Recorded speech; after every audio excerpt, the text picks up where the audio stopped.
Bismillahirrahmanirrahim. Assalamualaikum warahmatullahi wabarakatuh. Saya Dita Guritma dari kelompok 11 terkait tentang kasus Indomie yang ditarik di Taiwan karena mengandung pengawet terlarang. Nah, sebelum masuk ke pertanyaan, saya ingin membahas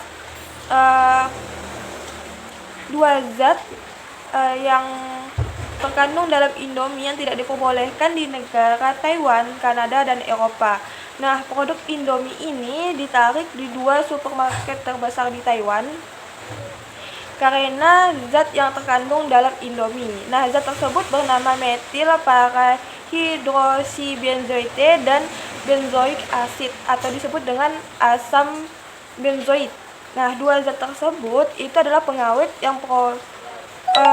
yang membuat produk tidak cepat membusuk dan tahan lama. Dan pada umumnya dua zat tersebut dikenal dengan nama nipangin. Nah, dalam pemakaian untuk produk kosmetik itu nipangin dibatasi maksimal 0,15%. Nah, lalu ada saya baca salah satu artikel bahwa ketua BPOM bernama Kustantinah itu menjelaskan bahwa benar Indomie mengandung nipangin yang juga berada di dalam kecap dalam kemasan mie instan tersebut. Namun kadar kimia yang ada itu masih dalam batas waktu aman dan wajar untuk dikonsumsi. Nah, apabila kadar nipangin itu melebihi batas ketetapan umum untuk dikonsumsi yaitu 20 gram per kilo 250 mg per kilogram untuk mie instan. Nah, itu akan berbahaya sekali bagi tubuh, bisa mengakibatkan muntah-muntah dan sangat berisiko terkena penyakit kanker. Nah, sekian dari pembahasan yang telah saya sampaikan. Jadi masuk ke pertanyaan dari Bu Ulan bahwa aktivitas apa yang harus dilakukan oleh pihak perusahaan untuk mengatasi masalah di atas.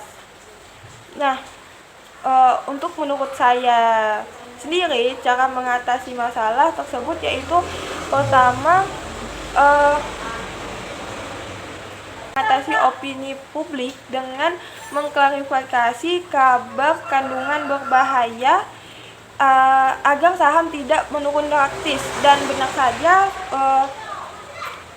yang telah saya dapatkan dari informasi di Detik Finance atau finance.detik.com, saham ICBP yang merupakan anak perusahaan turun 8,77% dan sempat bergerak di bawah harga IPO Rp5.395 per saham, dan saham di INDF merupakan induk perusahaan turun 5,88% ke level Rp4.800 per saham.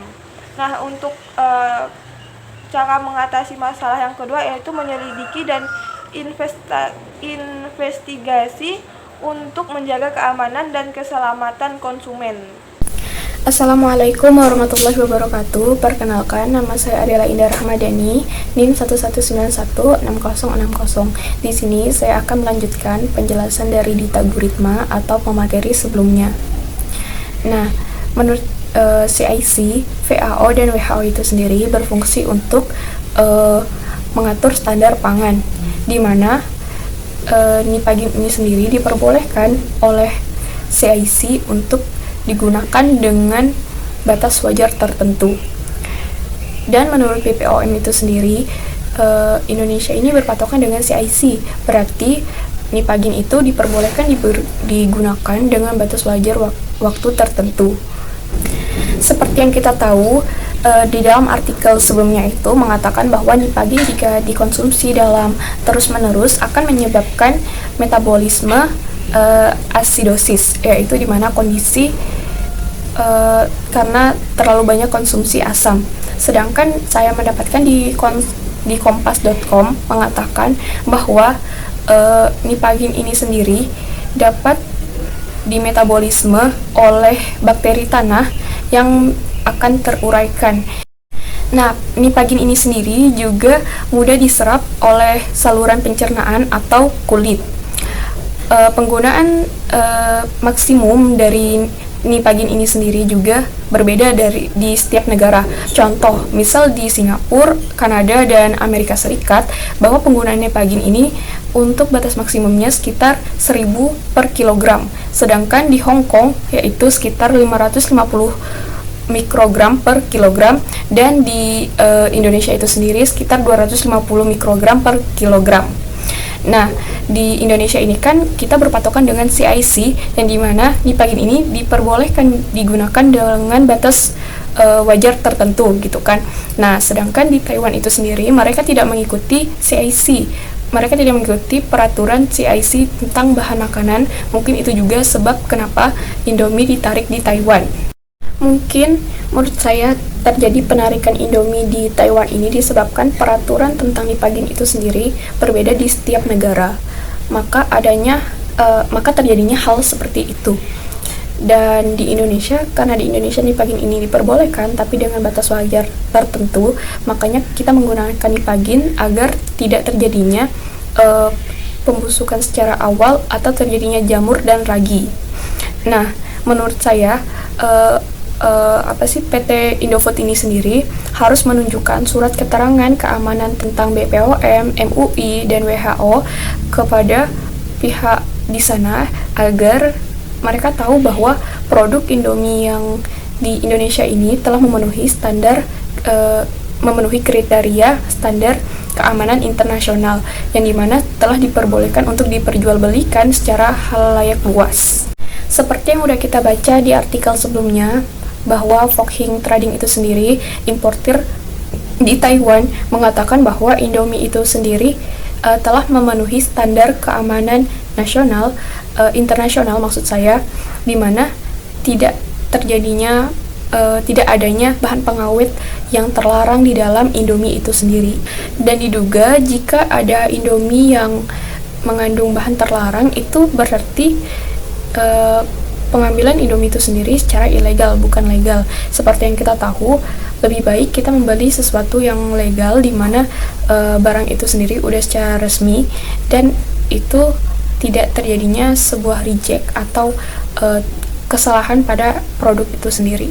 Seperti yang udah kita tahu juga, di PT Indofood itu sendiri sudah mengatakan bahwa produk yang mereka jual itu adalah produk yang udah memenuhi standar keamanan internasional, di mana produk yang mereka jual menggunakan cara produksinya itu menggunakan teknologi yang canggih, yang kita tahu akan minimum banget untuk terjadinya kesalahan gitu. Nah, kemungkinan produk yang terjadi di Taiwan ini adalah produk yang ilegal, di mana produk yang diperjualbelikan secara tidak resmi. Kita tahu produk ilegal itu sendiri adalah produk yang tidak diperjualbelikan karena adanya sesuatu atau adanya suatu masalah di produk itu. Kesimpulan akhir dari diskusi antara saya dan Dita yaitu nipagin di Indonesia diperbolehkan dengan syarat digunakan dengan batas tertentu. Terus terjadi penggunaan nipagin di setiap negara itu berbeda. Contohnya di Indonesia kita mengikuti CIC, sedangkan di Taiwan itu tidak mengikuti CIC. Nah, yang kedua, perlunya kita untuk menginvestigasi, mencari tahu lebih lanjut tentang Indomie itu sendiri. Apakah Indomie yang dijual di Taiwan itu barang yang legal atau ilegal? Nah, terus perlunya PT Indofood itu sendiri untuk menunjukkan surat keterangan keamanan seperti BPOM, MUI, dan WHO agar masyarakat merasa produk Indomie ini sendiri aman untuk dikonsumsi dan tidak terjadinya penurunan penjualan di Indomie ini sendiri. Sekian, terima kasih. Wassalamualaikum warahmatullahi wabarakatuh.